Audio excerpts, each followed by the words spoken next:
বেড়া বকরি ছেড়ে দিয়ে লক্ষ্য রাখো, আমার নবী বেড়া বকরি দুম্বা ছেড়ে দিয়ে ঘুমায়া থাকে। লোকেরা এসে খবর দেয়, খাদিজা গো, এমন রাখাল রাখছো, বেড়া বকরি দুম্বার দিকে খবর নাই, ঘুমায়া থাকে। তাই নাকি? মা খাদিজা একদিন রওনা হলেন, দেখি কি করে ঘুমায়।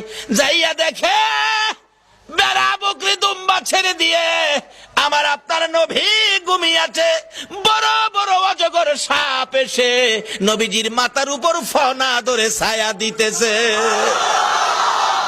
খাদিজা বলেন, না না, এই রাখালের বকরি জংলার বাগে নিবে না। খাদিজা বাড়ির দিকে যায় আর ফিরা ফিরা চায়, এটা কেমন রাখাল রে?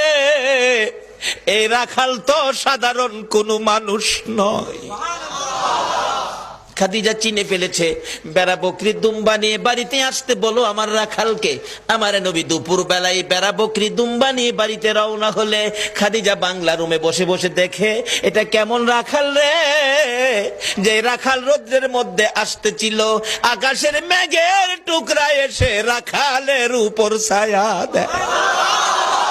খাদিজা বলেন, মাবুদ, মাবুদ রে, এটা কেমন রাখাল আমার বাড়িতে?